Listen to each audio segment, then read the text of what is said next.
Using split testing for SEO success. The practical guide. Okay, that's enough theory for a bit. It's time to get practical.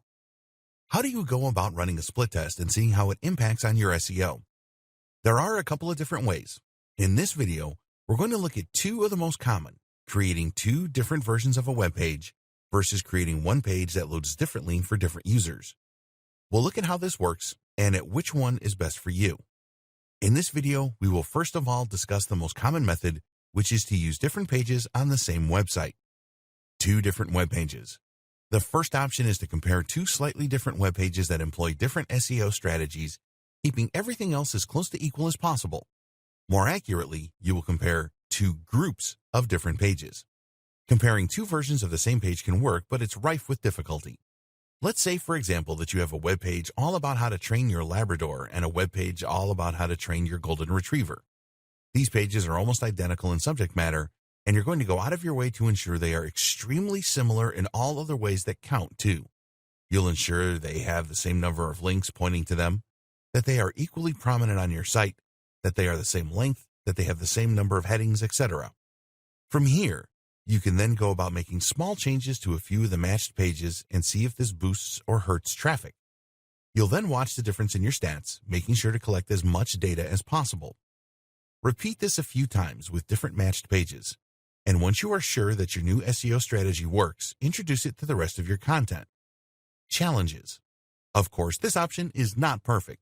In case you hadn't already figured it out, one big issue is that both versions of the page are targeting different keywords or competing for the same ones, which massively skews your results.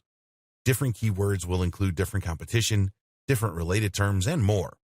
All of this means that you are never comparing like for like.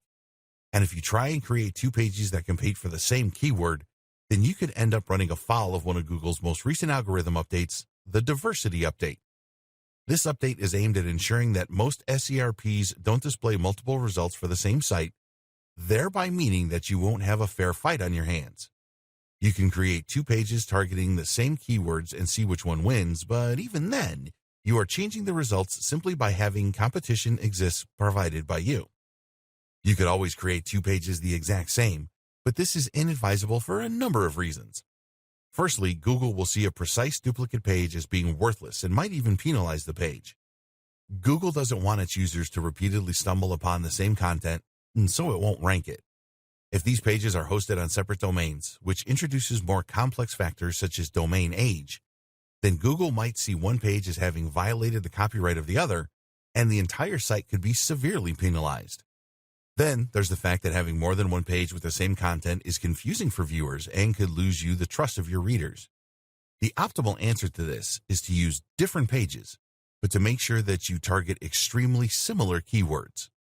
Use a keyword research tool like KW Finder, www.kwfinder.com, and then target keywords that have similar search volumes and similar KD, keyword difficulty ratings. When you do this, you can try different techniques on similar pages with similar objectives and see which one comes out on top. Another option is to look at two pages that rank identically, and then try making the change to one of those pages and see how it is affected. This is a slightly better strategy because you are starting from a similar place. What's more is that you can open up your stats and then use the historical data in order to make a forecast of how the web pages should have behaved.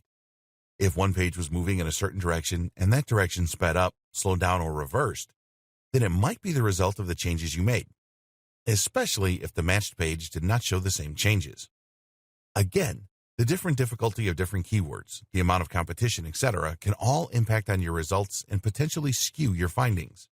But while this might be seen as a problem, it can be mitigated somewhat by simply using as many pages as possible in your test.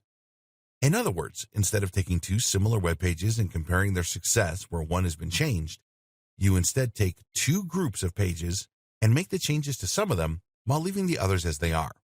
Again, it's possible that by sheer coincidence, multiple pages will perform better than others beginning from that point.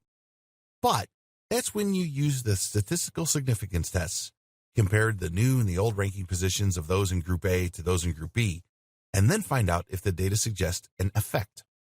This is the main technique that this training will be recommending for carrying out split tests, and we'll call it the matched pages method.